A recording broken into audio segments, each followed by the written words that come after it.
Last Saturday night, I was invited by an old-time friend of mine to eat his lobster salad and drink his beer and wine.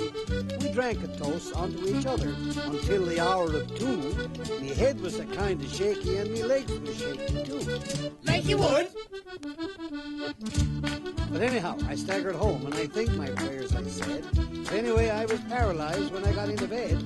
I dreamt I died and went to heaven and met St. Peter at the gate, and I found repentance for me. It was just a bit too late.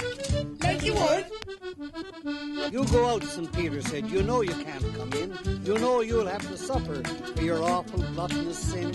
Just then I turned away to hide me grief and shame, and I saw St. Peter's clerk close by. He wrote "lost" above me name. Like you would? The next that came was an old maid. She was bound to have her say, and she addressed St. Peter in a peculiar sort of way. "Oh, goodly Father Peter, I come to you at last, and one request I ask of you, if you would let me pass." Like you would? "Oh, blessed Father, please, oh, won't you let me in, and give me a nice little place to myself, away from those naughty men." "You go out," St. Peter said. "No angels have gray hairs. You got no sons nor daughters, so you can't come in here." Like you would? The poor old maid, she turned away forever to repine.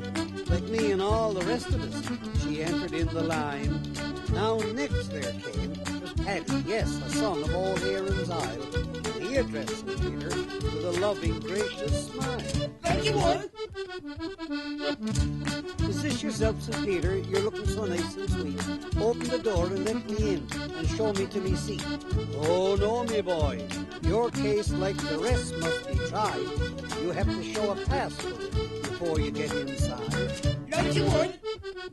"Hurry up, St. Peter. Oh, for supper, I'll be late." He then took off his old slouch hat and threw it inside the gate. "Go get that hat," St. Peter said, "you sacrilegious slouch."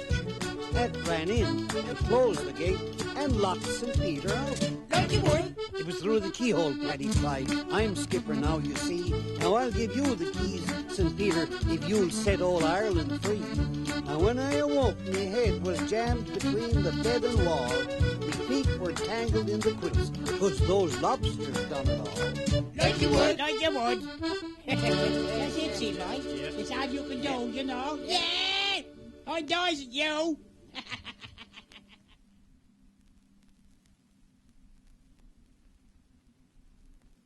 Well, when I die and go to heaven, if I die, and if there is a heaven, and if there's St. Peter there at the gate, I think if I'm allowed to ask any questions, the questions I'll ask will be, is Dr. William Carson here?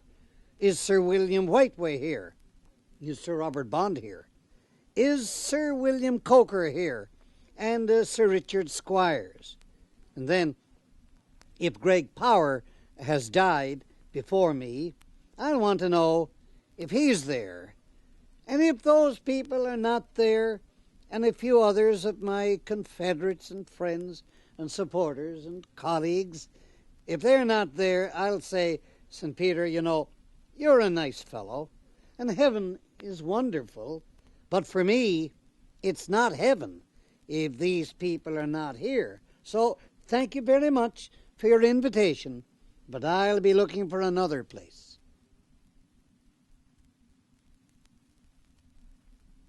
We went out to a place from Corner Brook, a place called Summerside on the other side of Humber Arm in Bay of Islands. There were 3 of us who went out, Jim Penny and Mike Foley and myself. For the Liberal Party we went in a general election, and when we got there, the school hall was jammed full of people, and we had arranged that Jim Penny was to speak first, and he was to be followed by Mike Foley, and it was to be wound up by me because I was supposed to be the good speaker. The hall was jammed, and down at the back of the school hall was a bogey stove, an old-fashioned stove, and down there, near it, was a man who had been celebrating, I think, and he had been drinking, you see. He was noticeably drunk, and no sooner had Jim Penny begun to speak than the drunk began to interrupt. Jim Penny, not being an experienced speaker, was disconcerted, and he wound up his speech pretty quickly, and then Mike Foley leaned over to me and said, "You know, Jim can't handle this. He's not up to it." He said, "I'll handle this fellow." And he went on with his Irish eloquence and got away with 3 or 4 or 5 minutes speaking before the same drunk down at the back interrupted, and Mike Foley tried to kid him and joke him and get rid of him to be quiet, but he didn't. Finally, Mike Foley had to more or less give up, and that left one speaker, and I was that one speaker to wind it up. Because I had a bit of a reputation at that time as a speaker, this drunk down at the back of the hall didn't interrupt me at first. But finally, after I was speaking 6 or 8 or 10 minutes, he plucked up enough courage to interrupt me and said something or other. I stopped dead in my tracks. And I said to him, "Oh," I said, "I thought you had left the hall. I'm so glad you're here. And now that you're here, I want you to hear a story," I said. It was a cold, raw morning, just at the break of dawn, and there was this meadow, and in the very middle of the meadow was a tree, and on the very lowest branch of the tree was a little bird. And this little bird was perched there, cold and miserable and hungry, and wondering where it was going to get its breakfast. And then, at the very lowest point, in the depths of its pessimism and despair, what should happen but that a horse should come along right under the tree and stop and do what many a horse has been known to do before, and passed on and disappeared. Now, I said, this cold, wet, and wretched and miserable little bird dropped down on the ground and feasted royally on a hot breakfast. Now the whole world looked different. That little bird, warm now, well-fed, very full and happy, flew up to the very tip-top of that tree and full of joy and happiness burst out into song. And way up on a higher level, a hen hawk saw the bird on the tip-top of this tree singing at the top of his voice, swooped down, seized the bird, and made off with it. That was the end of this little bird. The drunk down at the back of the hall was misguided enough to repeat, and that was the end of the little bird. I said, right, that was the end of the little bird, but it's not the end of the story. The story has a moral, and the moral is this: when you're full of shit, keep your mouth shut.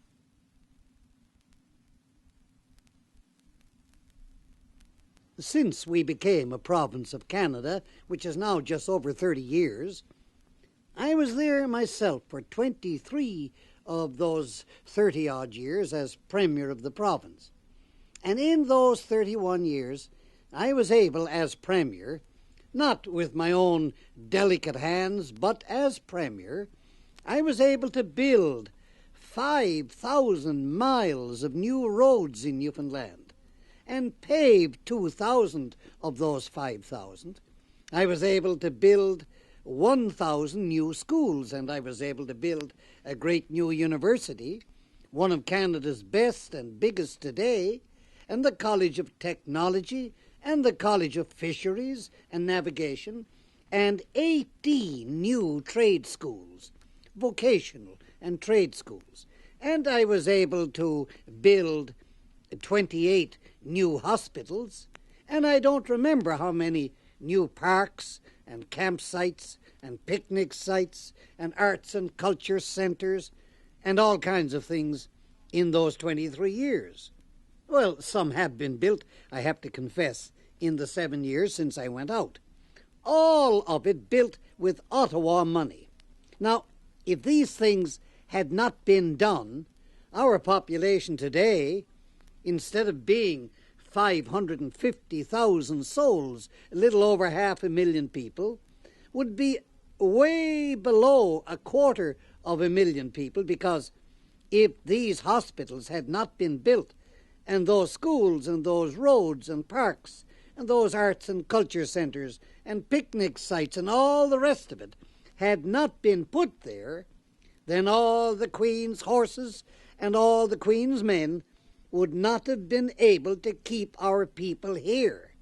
They would have left. They would have gone to get the benefits elsewhere that they were not getting here.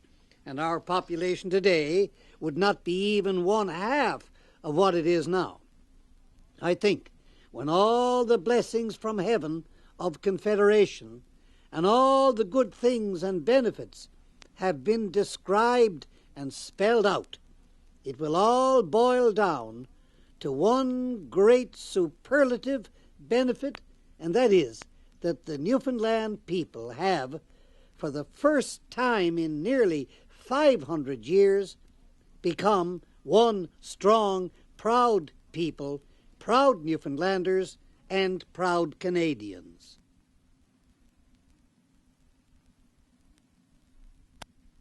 I have had many men who disagreed with me, who disagreed violently, who disagreed ardently, who disagreed sincerely, and I would say that the man who disagreed most with me was one who disagreed not on intellectual grounds at all, but on grounds of personal ambition. I am thinking now of John Crosby. I believe that John Crosby, with an almost maniacal ambition, almost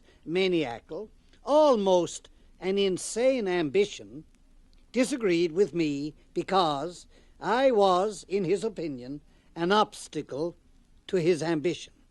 I stood in the way of his achieving his ambition, and so long as I stood in his way, he was almost diabolically opposed to me. When the point was reached, when he thought that I was less an obstacle to him, he ceased to hate me as much as he had done. He ceased to dislike me as much as he had done, but he never did, and to this moment has never become a very ardent admirer of mine. And I have never had great difficulty in controlling my ardent admiration for him.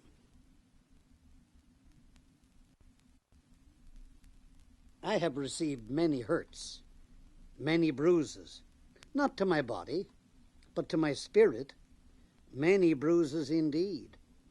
These bruises always were lies, or if not lies, certainly falsehoods, and I have had many untruths said about me that hurt me and bruised my spirit. That I advised the fishermen to burn their boats, that did bruise my spirit. That I had declared that I would provide 2 jobs for every man, and that bruised my spirit. Things of that nature hurt me. They hurt my spirit. They didn't stop me. They didn't prevent my going forward, but they did hurt me. There was a third hurt that never hurt me so very much. The attacks on me because of my policy, my philosophy of centralization, of relocation. We had 1,300 different places on this island, and several hundred of them had 3 and 5 and 8 or 10 or 12 families each.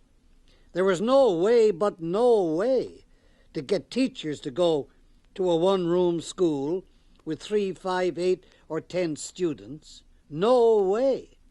And if we couldn't get teachers to go to tiny little places to teach, you either had to leave those students, and that would amount to a few thousand in Newfoundland, leave them without education, or bring them to places where teachers were willing to go and did go, and the students could get education. This meant centralization of population. And this, in my opinion, to this moment, was one of the most decent, civilized, Christian, wise policies that any government ever had.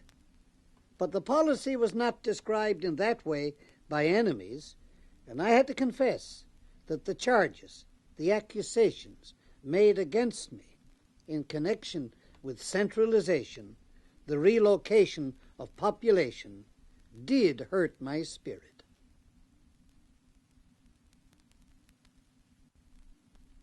If I were talking to the people of Newfoundland, I would say to them that they should be damned to hell if they didn't remember with pride and with joy the greatness of their forefathers for 500 years, that they would be low trash, they would be hardly fit to talk about, hardly fit even to mention, if they failed to remember the greatness, the fortitude, the courage, the incredible, the unbelievable patience and sacrifice of their forefathers.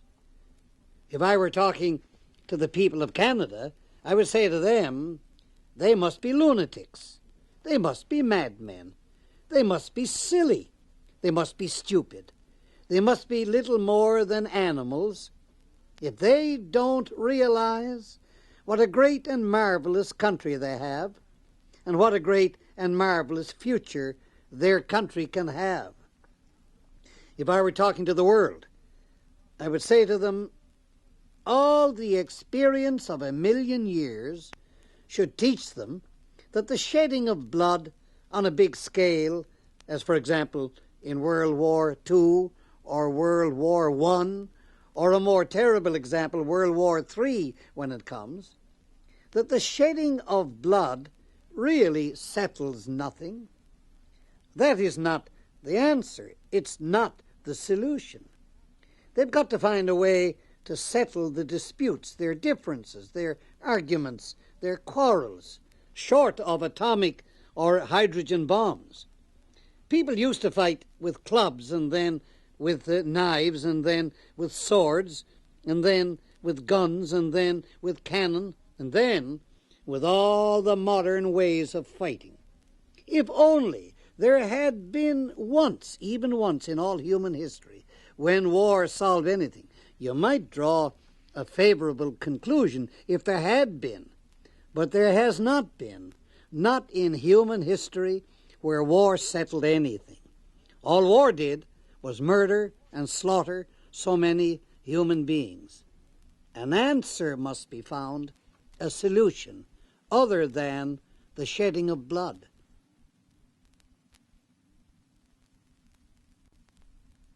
The saddest day of my life would be the breakup of Canada.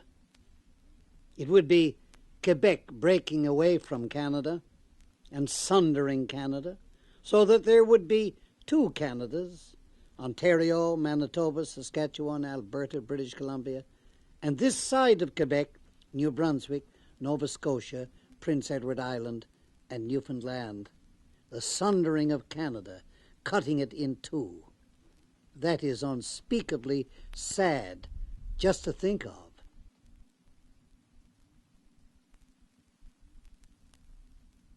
After Confederation came, and the family allowance began to be paid out all over the island, an inspector of the Canadian government, who was going around calling on the people to make sure that the family allowance was being used for the proper purpose, meant for the children, you see, called on this woman who had 12 children and was getting $70 or $80 a month family allowance check. He asked her what she was doing with the money, and she said she was spending it. He said, how? And she said, the children. And he said, every cent of it? And she said, a little hesitantly, well, yes. He said, are you sure now? Every cent of it? She said, well, nearly all of it. Well, hold on now, he said. According to the law, you have to spend every cent of it on the children. Are you spending every cent of it on the children? She said that she was spending nearly all of it on the children. He said, you're supposed to spend all of it. What are you doing with the rest of it? Well, she hesitated, and he said, now look, come on with the truth, because you see he had heard what she was doing. He said, isn't it a fact that you're spending some of it on liquor? And she looked a little surprised at that question, And she said, "What do you mean?" And he said, "Are you spending any of this money on liquor?" Well, she said, she was spending very little of it on liquor. He said, "How much are you spending?" She said she spent $2.40 every month on a bottle of rum. He said, "You know that's against the law. You can't do it. It's absolutely against the law. And if you don't stop it, we're going to have to do something about it." And she said she only spent $2.40 every month. She bought a bottle of rum for him. Him, of course, would be the husband. He said, "Look, you can't do it. It's against the law. You can't spend any money on anything except the children." And she sort of gathered up her courage and said, "Well, every month I buys a bottle of rum for him, and I'm going to keep on doing it because," she said, "remember, if it wasn't for him, I wouldn't have they."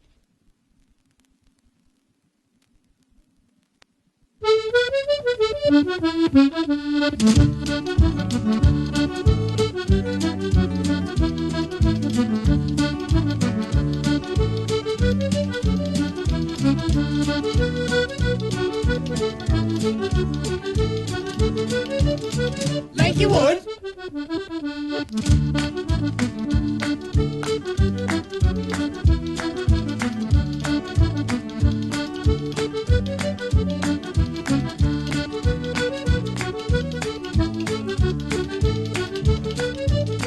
Like you would.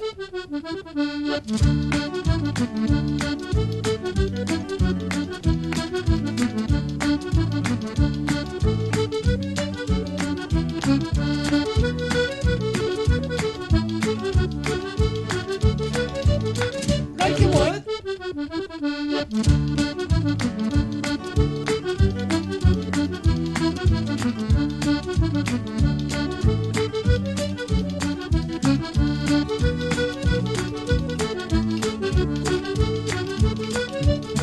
Like you would.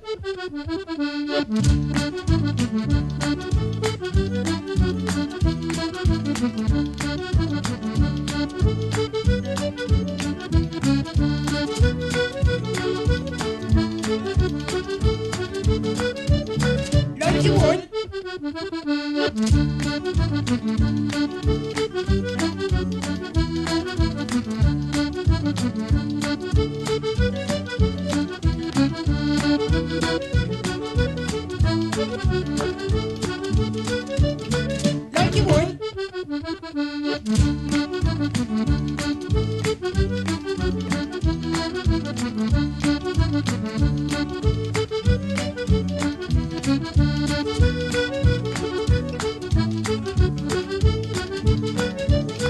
Like you would. Like you would. That's it, see, boy. It's all you can do, you know. Yeah! I dies at you.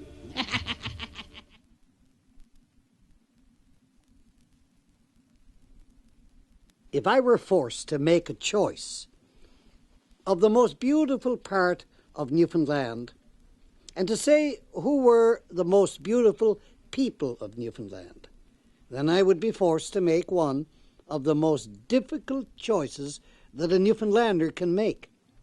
We have so many beautiful parts of Newfoundland, so many dramatically and spectacularly beautiful parts: the great Torngat Mountains of Labrador, the great Mealy Mountains of Labrador, the majestic Churchill River of Labrador, and the great Northern Peninsula with the long-range mountains and the great fjords and inlets along that coast, the superlatively beautiful scenery of the Codroy Valley and the whole west coast of Newfoundland, including the Bay of Islands, and west of there right to Port aux Basques, the superlatively lovely Bay d'Espoir on the southwest coast, the extremely lovely Dildo Run on the northeast coast, and so many other places that is just cruelty.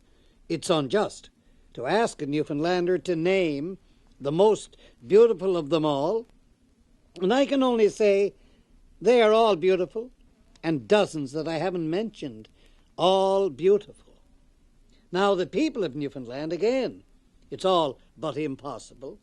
But I have to say, I have no choice but to say that the people of the southern shore, all the way from Petty Harbour to Trepassey and St. Shots, are beautiful people. They are beautiful people. I'm not talking about physical beauty. They are beautiful people in personality and character, in their integrity, in their decency, in their sincerity. But when a Newfoundlander says that about the people of the southern shore, surely he has got to have a guilty feeling when he thinks of the people of Twillingate, of New World Island, of St. Anthony, when he thinks of the people of Bombay, of Bay St. George and Port-au-Port, when he thinks of the people of the Burin Peninsula and Fortune Bay and Hermitage Bay, when he thinks of the people of Carbonear and Harbour Grace and Placentia and Trepassey, how does he go about making a decision that these people are more beautiful than those people? There's just no way to do it. There are 500,000 of us, and we are all beautiful people. Some of us are ugly. Some of us are evil. Some of us are malignant. Some of us are bigoted, but only a few. Overwhelmingly, we are a beautiful people.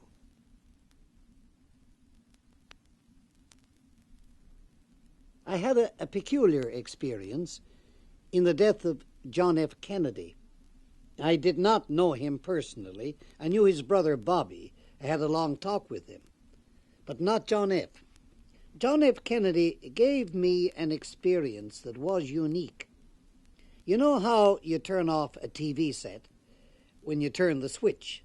It should stop the picture instantaneously, but it doesn't. After you have turned the switch, the picture is still on, and so is the sound.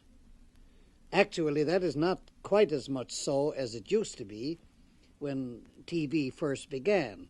For years, when you turned the switch on the TV, the picture would continue, and the voice and sound would continue for a little while. Well, when John F. Kennedy died, and his death was announced, to me, it was like that turning off of the TV. After it was announced, I didn't realize he was dead. He continued to be alive. The picture was still on the screen. A long time after, he was announced to be dead. I will never forget it. It was one of the experiences of my life, as was also those two astonishing scenes of his widow going and kneeling beside the coffin in the congressional lobby, and then, secondly, the astonishing scene when the statesmen of the world assembled in a state of complete disorder and orderly disorder, not a riotous disorder, but almost without rhyme or reason.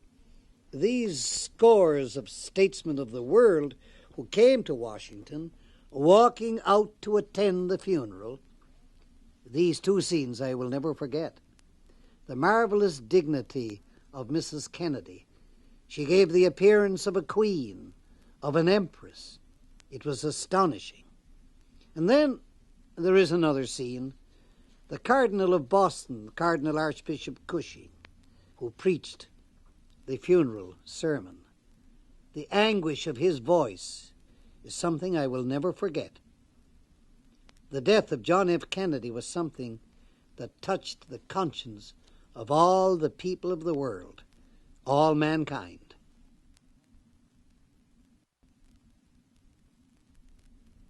I did it. I went for Confederation because, in my opinion, I was only one man. I was only an individual, very, very weak, very, very human, not a Superman, certainly not God, just a very humble individual. But as a humble individual, I was quite sure that the best things, the benefits that would come to the people of this old rock would be far, far greater than any troubles, any failures, any difficulties the blessings would outweigh everything else 1,000 to 1. If I believed it, and I did, what else could I have done but to support Confederation? What was best for Newfoundland and for Newfoundlanders? What was best? Would it be to stay as we were, under the rule of Great Britain, through the commission of government that they appointed, that was responsible and answerable to them and to no one else?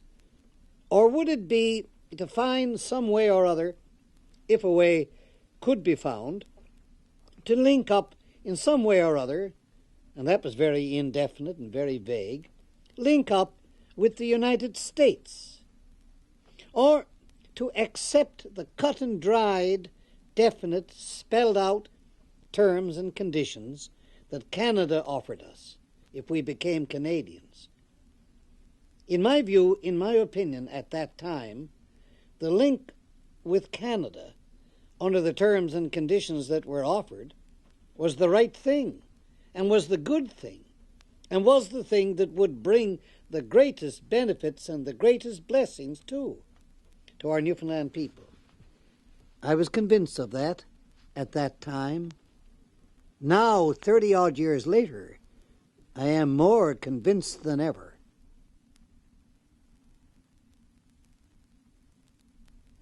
Well, I was myself a mad, crazy, almost insane Newfoundland nationalist. To me, Newfoundland was the center of the earth. It was the axis of the world, and there was no place on earth that was the equal of Newfoundland. Now, I would hope that every Scotsman feels that way about Scotland, and every Irishman feels that way about Ireland, and every Welshman about Wales, and every Frenchman about France, and that all the people all over the world feel that way about their own country, because anything else is unnatural and wrong. That's the way I felt about Newfoundland. But if you love your native land, if you love it, if you have a passionate love of it and devotion to it, if it is the center of earth for you, then unless you are a fool, unless you are a jackass, you will seek the future course that is best for your people and for your country. If you start off, as I started off, with the deep-seated conviction that Newfoundland could no longer, in this crazy modern world, go on alone, by herself, paddling her own canoe, trying to get along by her own unaided efforts, if you were convinced that that could not be, then you looked inevitably at the three countries that you might theoretically join: the United Kingdom, the United States, and Canada. Whatever conclusion you came to is the thing you would go for. And my conclusion was that union with England was out of the question, the British nation being virtually down and out then.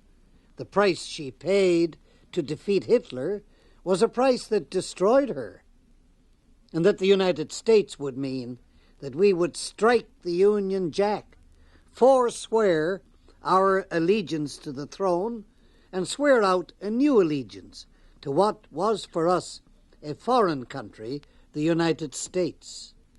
I was driven to the third and the only other road, the only other door that was open to us, to become Canadians.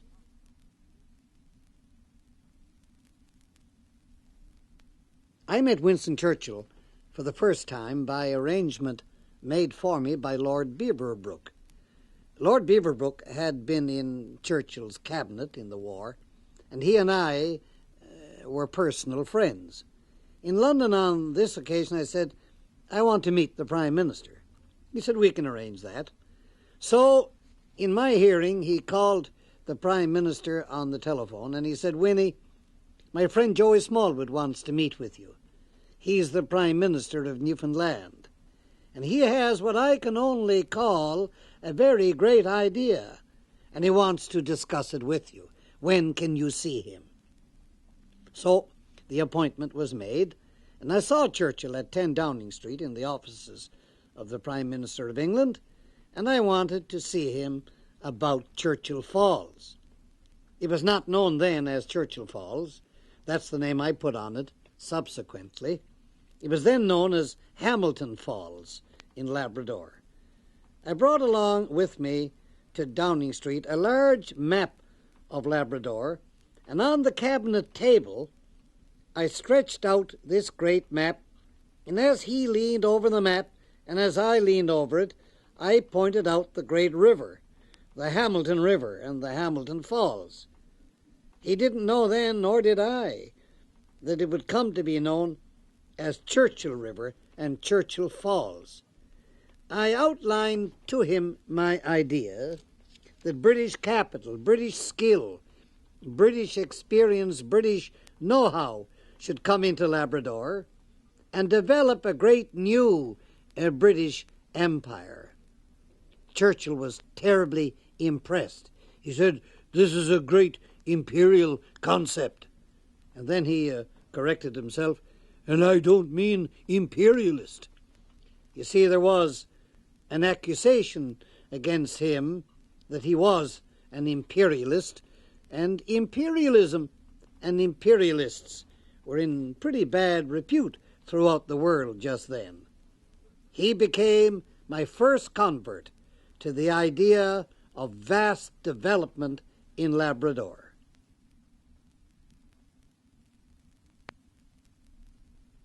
Down through the years, while I was Premier, and when I was meeting thousands and tens of thousands of people all over the island and in Labrador, I came across a very great number of signs and omens and evidences that there was an awful lot of appreciation of me and of the work that people thought I had done for them.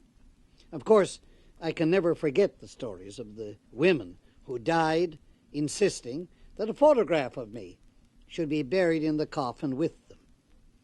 Opponents would jeer at that and joke about it, but it never struck me as being a subject for joking. I was always deeply moved by it, because however naive and however simple the women who wanted that done were, there was no doubt at all about the sincerity of it. When I would go down and cut the ribbon to open a new road, a road that brought a settlement from hundreds of years of isolation to connection with a road network, and men dropped on their knees and kissed my hand, I never thought this was funny. I never thought it was ridiculous, and I was always deeply moved by it, because I understood the spirit of the man who, when the road was punched through from some distance away into his settlement, dropped and kissed the very ground that had been opened up by the bulldozer. I understood it. I understood the feeling. I understood the reaction that came from 100, 200, 300 years of isolation in that very settlement. I have never failed to understand and to appreciate profoundly, with very deep emotion, those signs and evidences of gratitude and appreciation in our people. When all is said and done, doesn't every public man appreciate any evidence he ever gets that people do appreciate what he has tried to do for them?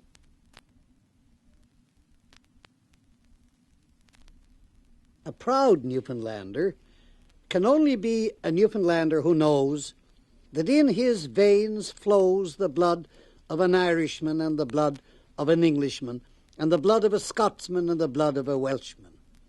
A proud Newfoundlander is one and the only one who knows of the marvelous 500-year history of this island.